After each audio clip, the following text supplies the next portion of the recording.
नमो अरिहंताणं नमो सिद्धाणं नमो आयर्याणं नमो वज्रायाणं नमो लोहे सर्वसाहूणम्।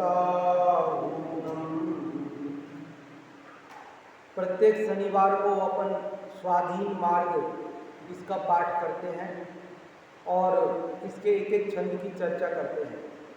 इसके 6 छंदों की चर्चा अपन कर चुके हैं। आज ये 7वां छंद है।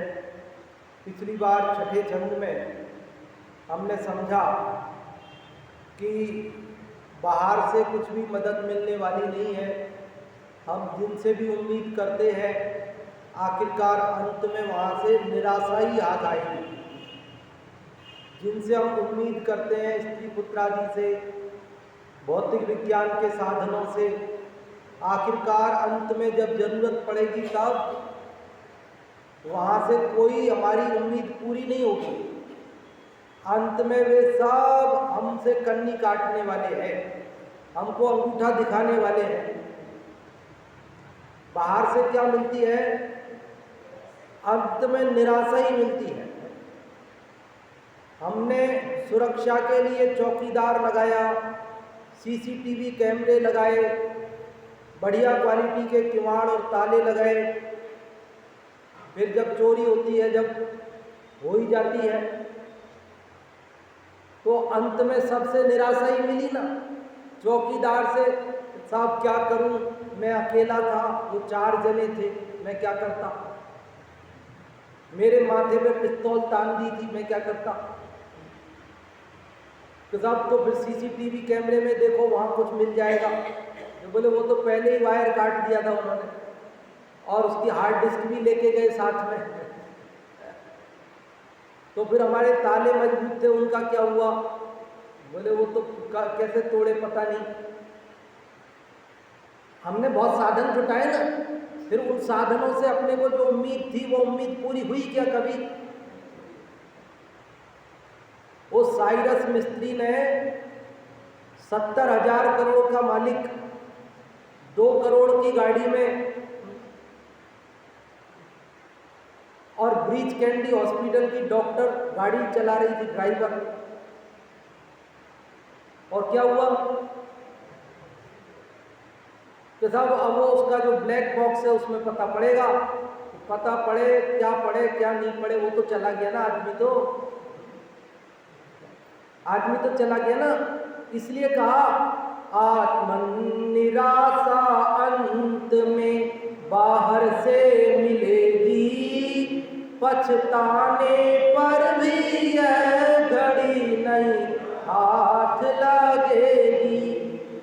और वो जो 70,000 करोड़ इकट्ठे करने में जो समय चला गया, अब वो समय वापस मिल सकता है क्या?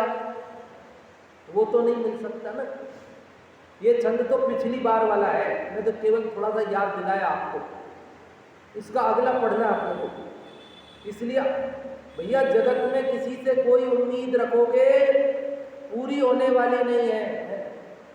हम जिससे उम्मीद करते हैं मुसीबत में काम आएगा, जरूरत पड़ने पर काम आएगा, वो भी काम आता नहीं। तो नहीं आए तो क्या करें? द्वेष करें फिर उससे कि नहीं, द्वेष करने की जरूरत नहीं है, क्योंकि मेरे पाप के उदय में कोई सहायता करता नहीं, कर सकता नहीं। जब हम सोचते हैं वो उसने सहायता की नहीं तो दुख होता है, द्वेष होता है। लेकिन वो सहायता कर नहीं सकता, करे क्या? मेरे पाप का उदय है ना, मेरे पाप के उदय में कोई चाहकर भी मेरी मदद कर सकता है क्या? तो फिर द्वेष नहीं आएगा। जब हम ये समझेंगे कि वो कर ही नहीं सकता बेचारा, करे क्या, तो अपने को द्वेष भाव नहीं आएगा। अब 7वें छंद पे आ जाते हैं डायरेक्ट, नहीं तो फिर पिछले में ही सारा समय चला जाएगा अपना। कि साहब जब उम्मीद पूरी नहीं होगी तो हम क्या करें फिर? तो कह रहे हैं है धैर्य ही अवलंबन और धर्म सहायक, संयोग तो कोई नहीं विश्वास के लायक। बोले धैर्य ही अवलंबन है, जीव का सहारा। जीव को आश्रय लेने लायक क्या है कि वो 2 करोड़ की गाड़ी आश्रय लेने लायक नहीं है। वो जो हमने क्या क्या सब करते हैं ना, भूकंप रोधी तकनीक से मकान बनाया, लेकिन भूकंप रोधी तकनीक से बने हुए मकान में भी आयु पूर्ण होने पर मरण तो होता ही है। इसलिए तो जगत से उम्मीद पूरी नहीं होगी तो क्या करें? तो कह रहे धैर्य धारण करो। स्वयं किए जो कर्म शुभाशुभ फल निश्चय ही वे देते, करे आप फल दे अन्य तो स्वयं किए निष्फल। भैया मैंने जो कर्म किए हैं उनका फल मुझे भोगना पड़ेगा। धैर्य धारण करो। हमारे मुनिराजों के ऊपर कैसे घोर उपसर्ग आए। अपन ने बड़ा समाधिकरण पाठ किया था ना, इस शनिवार के क्रम में अपन को एक पाठ करते हैं, एक पूरा हो जाता फिर दूसरा, बाकी 6 दिन साथ में दूसरी चलते हैं। तो उसमें समाधिकरण पाठ में अपन ने देखा कैसे कैसे सुकौशल मुनिराज के ऊपर, सुकुमार मुनिराज के ऊपर, गजकुमार मुनिराज के ऊपर कैसे कैसे घोर उपसर्ग आए। गुरुदत्त मुनिराज द्रोणागिरी के पर्वत पर उनको रुई लपेटकर आग लगा दी। कैसे कैसे दुख आए, तो क्या किया उन्होंने? आए बारे की रोए, गिड़गिड़ाए, भाग गए उठ के। क्या किया? धैर्य धारण किया। क्या धारण किया? है धैर्य ही अवलंबन और धर्म सहायक। सहायता कौन करेगा? हमारा धर्म सहायता करेगा, जगत में कोई दूसरा सहायता नहीं करेगा। पारसनाथ भगवान के ऊपर पत्थर बरसाए कमट के जिसने, संबर देव ने। फिर क्या किया पारसनाथ भगवान ने? धैर्य का अवलंबन लिया और धर्म को ही अपना सहायक माना, अपने स्वरूप से बाहर नहीं आए। किसने सहायता की उनकी? कि बाहर में तो कहने में आता है कि धर्मेंद्र पद्मावती ने रक्षा की, किया भी था विकल्प, ऐसी बात नहीं है नहीं किया था। फन फैलाया था, फैलाया भी था, उसमें क्या बात है? वो तो सब हुए ही थे बाहर में। लेकिन ये सब क्यों हुए? वो पार्श्वनाथ भगवान के अपने धर्म के कारण, अपने पुण्य के कारण। हर किसी के तो नहीं आते सहायता करने के लिए, हर किसी के तो नहीं आते ना। तो साहब वो देवों ने आकर के सीता के लिए कमल, सीता प्रति कमल रचाए। तो जब सीता की जब अग्नि परीक्षा हुई तो क्या किया देवों ने कि साहब वो अग्नि के कुंड के बीच में कमल खिला दिया और सीता को जलने नहीं दिया। अच्छा,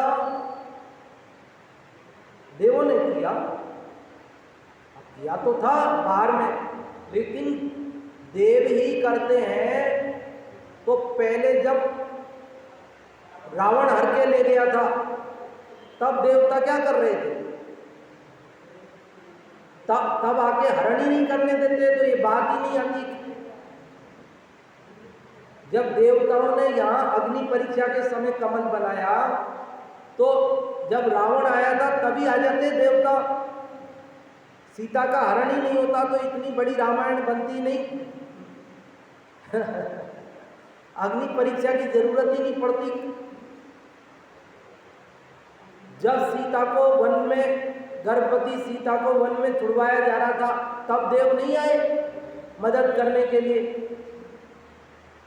भैया पुण्य के उदय बिना कोई सहायता नहीं कर सकता। इसलिए पर की उम्मीद छोड़ो और धर्म ध्यान करो। क्या करो? आर्थ ध्यान नहीं, इसने ऐसा क्यों नहीं किया, उसने वैसा क्यों नहीं किया, उसको ऐसा करना चाहिए था, हमने तो उसके लिए ऐसा किया, उसने हमारे लिए ऐसा क्यों नहीं किया। ये सारे कष्ट मेरे ऊपर क्यों आते हैं, मेरे ही क्या पाप का उदय है। ये धैर्य धारण करो। पाप का उदय है तो पुण्य का भी आएगा। पुण्य का उदय है तो इसमें अभिमान मत करो, क्योंकि पुण्य भी जाने वाला है और पाप का उदय आने वाला है। देखो, है धैर्य ही अवलंबन और धर्म सहायक, संयोग तो कोई नहीं विश्वास के लायक। संयोग कोई भी विश्वास करने लायक नहीं है, उम्मीदों पे खरे नहीं उतरेंगे। अभी अपन ने बात की ना, सोनागिर जी में चोरी हो गई कल। सोनागिर जी में और चौकीदार उनको बांध के पटक गए, घायल कर गए, हमला करके और ले गए जो भी पैसा था। ऊपर पहाड़ पे बड़े मंदिर में, हाँ 57 नंबर के। तो रोज की बातें हैं, हमारे गांव में नहीं हुई थी क्या?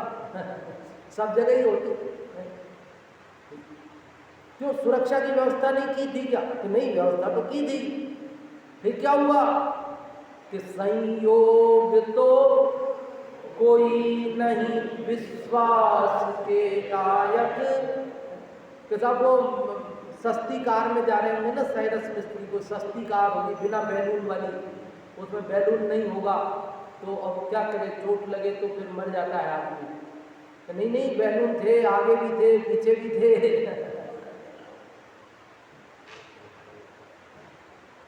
तो सब सुरक्षा में 5 स्टार रेटिंग वाली थी, 5 स्टार रेटिंग। तो सब सेफ्टी में 5 स्टार रेटिंग मिला था उसको, ऐसी गाड़ी थी। लेकिन उसका क्या हुआ? संयोग तो कोई नहीं विश्वास के लायक। कितने भी संयोग, बढ़िया से बढ़िया दिमाग लगा के जुटाना, लेकिन वो तुम्हारे विश्वास पर खरे नहीं उतरेंगे। जब मेरे पाप का उदय आएगा उस समय कोई भी सहायता नहीं करेगा। तो फिर मैं क्या करूं? सहायता नहीं करे तो भी धैर्य धारण करो और धर्म को सहायक समझो। समय कम रहता है इसलिए ज्यादा विस्तार नहीं करते। और वैसे सरल शब्द है, समझ में तो आते ही है। ये तो आप और हम सबको एक जबान पे चढ़ जाए, अपन बार बार पाठ करके याद हो जाए, इसलिए चलाते हैं। बाकी ऐसे समझाने जैसी कठिन बात भी नहीं। आप स्वयं विचार करना इसका, बहुत विचार करना इसका। आगे बढ़ते है धैर्य ही अवलंबन, और सब लोग बोलिए धर्म सहायक, संयोग तो कोई नहीं विश्वास के लायक। खुद ही विचारो सत असत का ज्ञान तुम करो, है सर्व समाधान करता ज्ञान ही। तो यह संयोग नहीं है विश्वास के लायक, अपना काम खुद को करना पड़ेगा। खुद ही विचारो, स्वयं निर्णय करो किसका? सत असत का ज्ञान तुम करो। सत्य क्या है, असत्य क्या है, शाश्वत क्या है, असत क्षणभंगुर क्या है, ये सब अपने को विचार करना है सर्व समाधान कर ज्ञान ही। ज्ञान सर्व समाधान करता है। ज्ञान से समस्त समाधान होते हैं और ज्ञान के बिना जीव दुखी रहता है, ज्ञान बिना जीव परेशान रहता है और ज्ञान से जीव आनंद करता है, सुख का भोग करता है। ज्ञान से सारे समाधान है और अज्ञान से सारे दुख है, सारी चिंताएं हैं, सारी टेंशन है।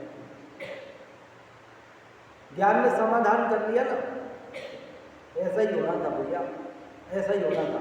ज्ञान ने समाधान कर लिया और ज्ञान नहीं होवे तो ऐसा क्यों हुआ, ऐसा क्यों हुआ, उसको ये करो, इसको ये करो, और अभी तो ये है, अब अगली बार दूसरी व्यवस्था करते इससे बढ़िया वाली। ज्ञान बिना क्या विचार करता है जी?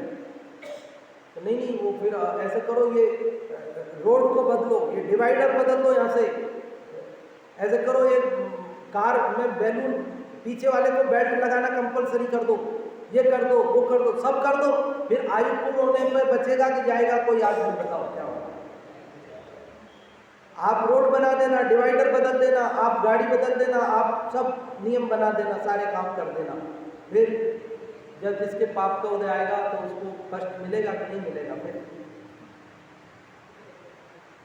हमारा दिमाग कहाँ लगता है?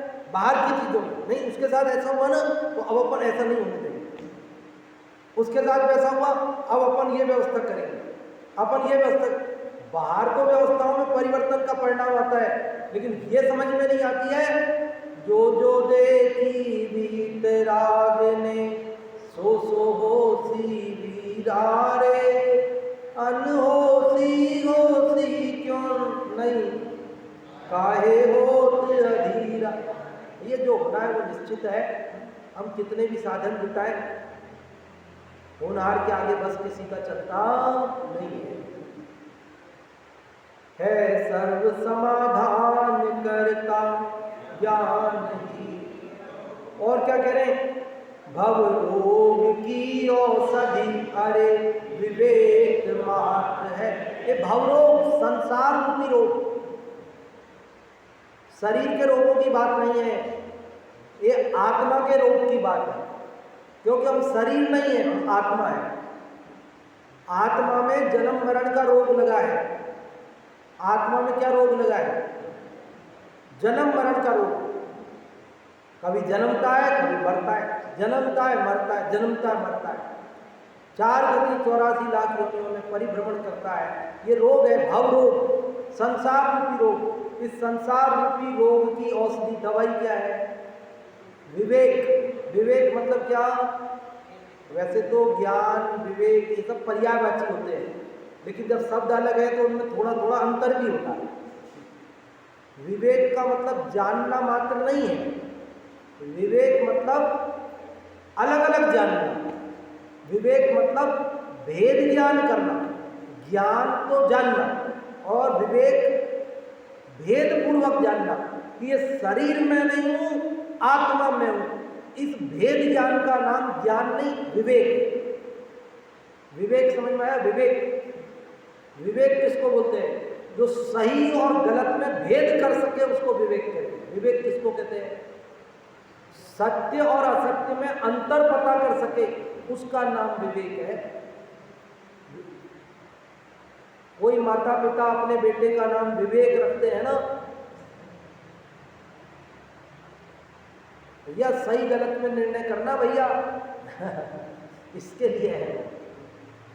या कह रहे विवेक करोगे ना, भेद ज्ञान कर लो कि ये जो गया सो मेरा है ही नहीं, था ही नहीं, मेरा है वो जा सकता ही नहीं है। ऐसे विवेक से समाधान होता है, संसार परिभ्रमण मिटता है। और हम दोनों को एक मानते हैं, भेद नहीं पहचानते, यही जन्म मरण का कारण है। भव रोग की औषधि अरे विवेक मात्र है, रे आत्मज्ञानी ही सहज मुक्ति का पात्र है। आत्मज्ञानी, पर से भिन्न अपने आत्मा को जो जानने वाला जीव है, वो सहज ही मुक्ति को प्राप्त कर लेता है। मुक्ति का पात्र, मुक्ति की योग्यता वाला है। मुक्ति की योग्यता क्या है? कि पर से भिन्न अपने आत्मा को जानना, यही मुक्ति की क्वालिफिकेशन है। मुक्ति जाने की क्वालिफिकेशन क्या? शरीर से भिन्न मैं भगवान आत्मा हूं, ऐसा निर्णय करना ही मुक्ति जाने की क्वालिफिकेशन, ये योग्यता है, ये क्वालिटी चाहिए बस। और देखो, जितेंद्रियता का मार्ग ही मुक्ति का मार्ग है। जितेंद्रियता का मार्ग, हम इंद्रियों के पराधीन हो गए, इंद्रियों ने हमारे ऊपर विजय प्राप्त कर ली, हम हार गए इंद्रियों से। रसना इंद्री कह रही है आज कुछ मीठा हो जाए, और हम मीठा, ये कह रही नहीं नहीं आज मीठा नहीं, चटपटा चाहिए, और हम चटपटे के लिए दौड़ रहे हैं। ये कह रही है कि गर्मी बहुत हो गई, कुछ ठंडा ठंडा हो जाए। ये कह रही कि नहीं नहीं, गर्मी हो गई तो क्या, वो तो चाय ही चाहिए, गर्म ही चाहिए, ठंडा नहीं चाहिए। इंद्रियों के पराधीन हो गए भैया। इंद्रियों को जीतेंगे तो उपयोग बाहर से हटेगा, नहीं तो बाहर ही बाहर भ्रमाएगी इंद्रियां। तो जितेंद्रियता का मार्ग ही मुक्ति का मार्ग है, स्वाधीनता का मार्ग तो निग्रंथ मार्ग है ना। हो गया पूरा। एक और लाइन है, आराधना का मार्ग ही स्वाधीन मार्ग है। तो ये 7वां छंद समझ में आ गया ना। कोई शब्द आपको समझ में नहीं आया हो तो आप पूछ सकते हैं, और आपको मालूम है जब आप नहीं पूछते तो हम समझ जाते हैं आपको समझ में आ गया, और फिर हम पूछ लेते हैं। आप लोगों में से कोई बताएंगे 7वें छंद का अर्थ, इसका भाव क्या मतलब है, क्या कहना चाह रहे हैं इसके अंदर? बड़े पंडित जी साहब, ब्रह्मचारी रविंद्र जी की रचना है, क्या कह रहे हैं 7वें छंद में? जितना आपको समझ में आया हो, 2 लाइन 4 लाइन, जितना भी आप बोलना चाहोगे, जो भी आप में से बोलना चाहें। ये माइक ले लीजिए, माइक ले लीजिए।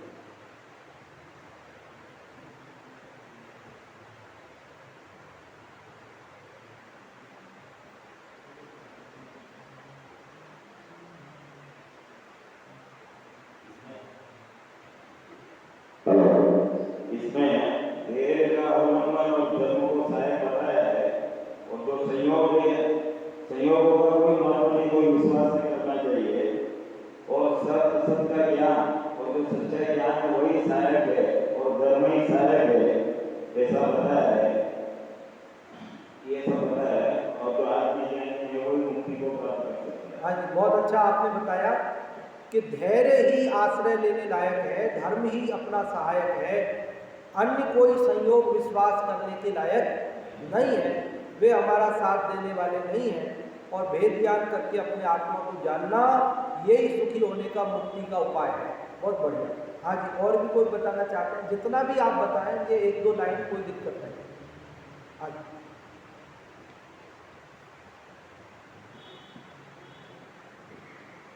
कोई बताना चाहते हैं? माइक ले लो। एक और है यहाँ पे।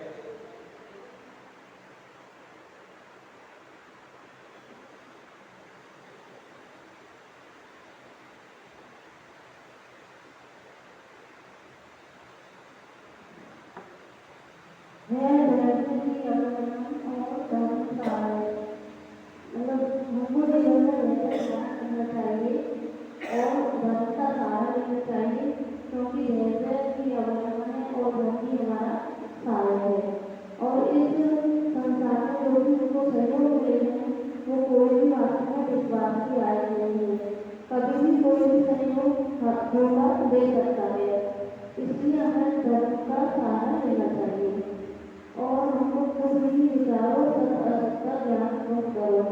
इसको पढ़ते कहते हैं कि हमें खुद ही सोचना चाहिए कि सत्य और असत्य क्या चीज है, क्योंकि ज्ञान ही सभी समस्याओं का समाधान करता है। कि संसार की जो और है वो केवल एक विवेक मात्र है, मतलब विवेक ही हमको बता रहे हैं कि क्या सही है क्या गलत है। इसलिए हमें विवेक का सहारा, विवेक का उपयोग करना चाहिए। और जो आत्मज्ञानी होते हैं वही वास्तव में मुक्ति के पात्र होते हैं, मतलब उनको ही मुक्ति प्राप्त होती है। जिसके का मार्ग ही मुक्ति का मार्ग है। इंद्रियों को जीतना, इंद्रियों को वश में करना, वही वास्तव में एक मुक्ति का मार्ग है। हाँ, बहुत अच्छा आपने अर्थ बताया पूरा। अब पिछली बार का कोई छंद यदि आप लोगों में से कोई सुनाना चाहते हो, किसी ने याद किया हो तो आप सुनाएं।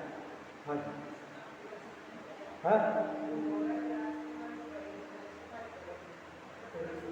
राजकुमारी जी बोरा, उन्होंने पूरा सुना दिया। बहुत बढ़िया, एक बार ताली बजाकर उनकी अनुमोदना करें। अभी पूरा सुनाने वालों में एक तो यशोधरा आंटी जी, एक आईएन जैन साहब के यहाँ से शशि जी आंटी जी उन्होंने भी पूरा सुना दिया है, राजकुमारी जी और एक ममता जी और एक दीप्ति जी मेहता और हाँ मौसी जी संदीप जी मेहता की मम्मी जी, तो छः जनों ने ये स्वाधीन मार्ग कितना बड़ा है ना, लेकिन ये पूरा 6 जनों ने पूरा सुना दिया है। अभी तो हाल अपना पढ़ना बाकी है, लेकिन उन्होंने पूरा याद करके बिना देखे सुनाया है। हम उन 6 के परिणामों की अनुमोदना करते हैं और अन्य लोग जो याद कर रहे हैं उनके भी अनुमोदना करते हैं और भावना बांटते हैं कि शीघ्र ही उनको भी जल्दी पूरा याद हो जाएगा और वे भी सुनाएंगे। अब आप में से कोई एक आध छंद सुनाना चाहते हो तो आपको 2-5 मिनट का समय दे सकते हैं। हाँ लिपि बताइए। अपनी तरफ नहीं।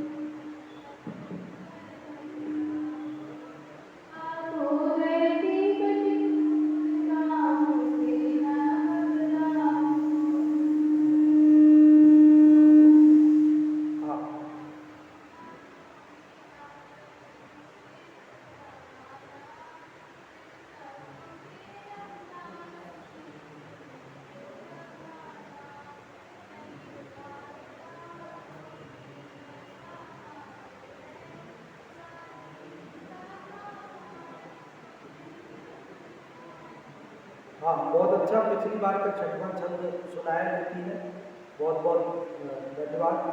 और भी जो लोगों ने याद किए हैं उनको सुनेंगे। हाँ आप बता दें।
हाँ जी बहुत अच्छा, आपने दूसरा और तीसरा 2 छंद सुनाए, बहुत बहुत धन्यवाद आपके लिए। और अभी अपना समय हो गया इसलिए और लोगों को सुनाने का अवसर अभी नहीं दे रहे हैं।